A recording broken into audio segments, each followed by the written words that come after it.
Hi, I'm Stephen Moore, the owner and founder of MLT Digital. For the past 15 years or so, we have worked with law firms all over the world, helping them to become more successful. As a business, we specialize in digital marketing, and we use a combination of online marketing expertise, legal experience, and technological understanding to help our law firm clients succeed.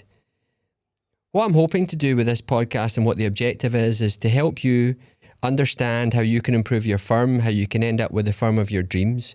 And we're planning on doing this by having discussions with people that we've worked with, people who've developed and grown their own firms, people who've deployed software to great success in terms of their law firm growth, and others, all with the primary objective of helping you make your law firm more successful.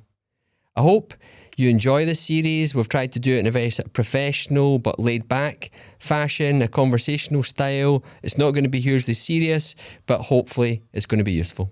So one of the things that we end up, speaking to lawyers about is, trying to help them understand how they can make their law firms more successful. Initially, we would speak about digital marketing and online marketing and how we can generate them business online, but that doesn't really get to the nub of the matter. The nub of the matter is, how can I build the law firm of my dreams?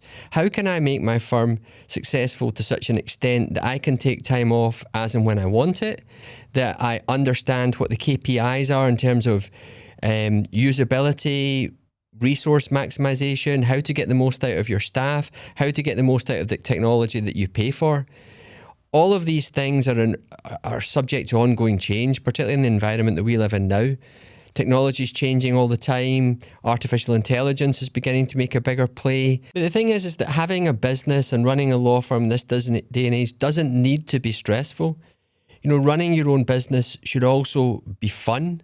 It should be interesting, and it should involve you being able to maximize technology and innovation to build the lifestyle that you want. What we're planning on doing with this conversation with the guests that we meet is short-circuiting your development and short-circuiting your path to get there. The thing that I've learned from podcasts over the years, which I'm hoping to bring to this one, is that inevitably you will face situations which have been faced by others before.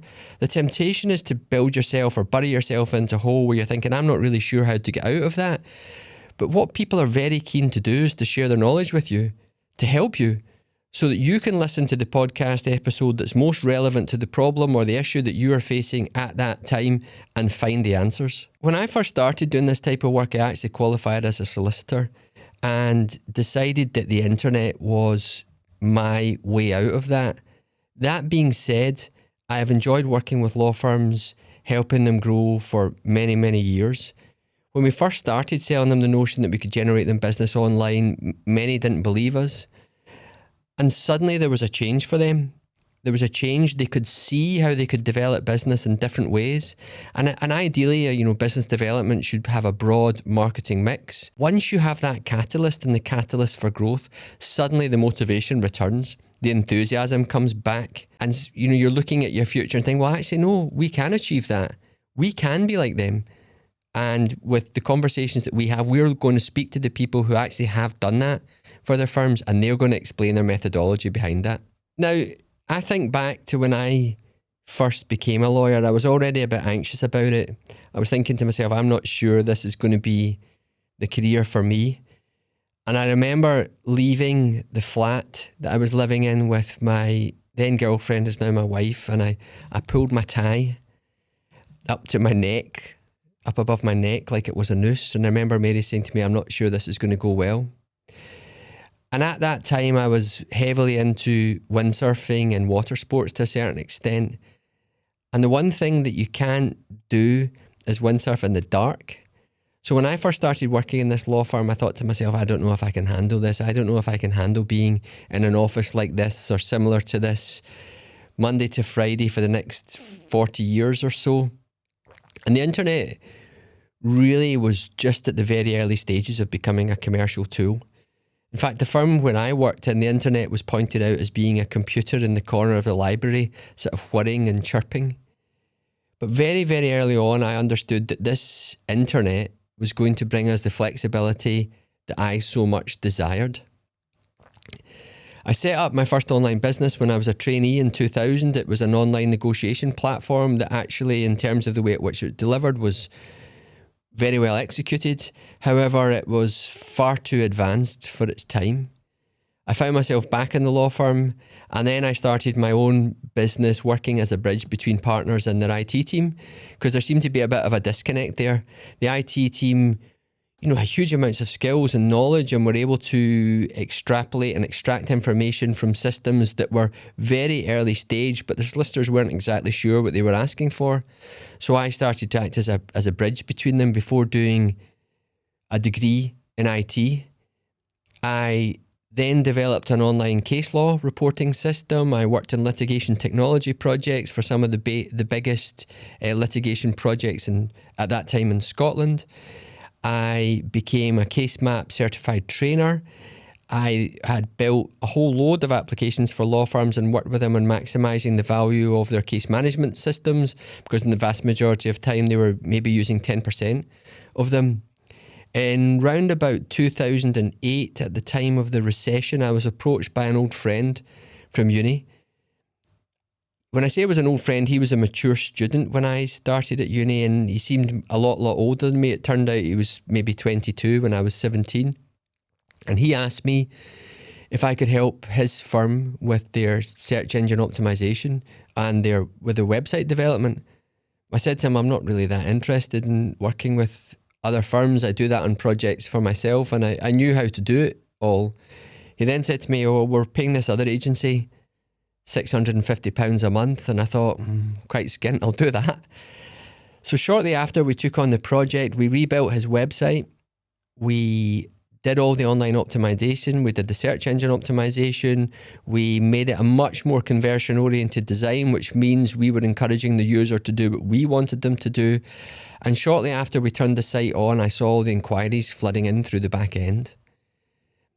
That was my light bulb moment. I realised that what he was looking for wasn't search engine optimization. It wasn't online marketing. What it was new business, and which law firm didn't want that? I then spent a number of months travelling about, meeting law firm partners, people I had contact with, and I would have a discussion with them. And the discussion would go generally along the lines of, how much money are you currently making from your website? To which the partner would often reply, I've got absolutely no idea.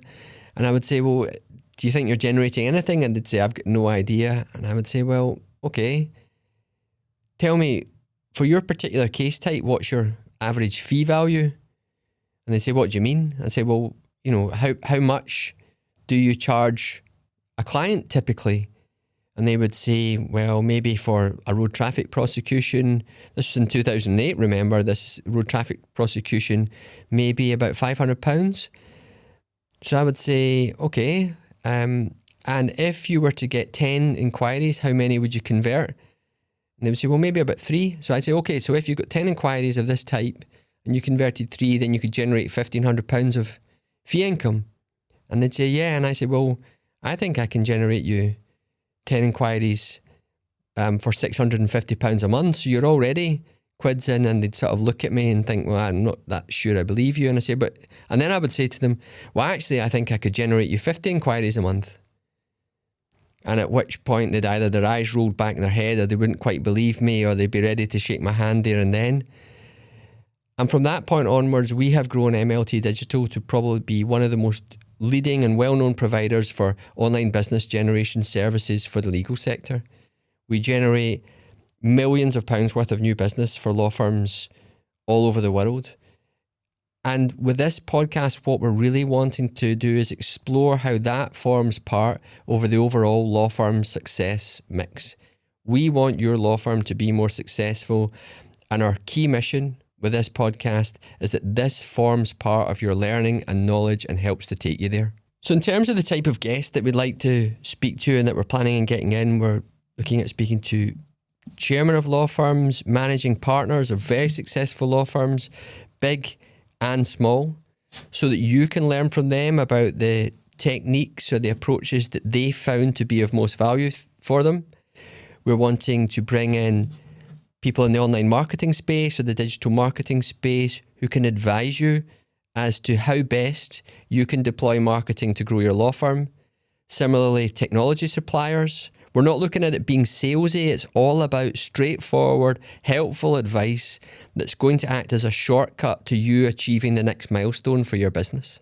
Now, I've got my first guest here, Bella. The problem with Bella slightly as being my first guest is that she's a great listener, but she isn't a great talker. Bella, how did you make your law firm so successful?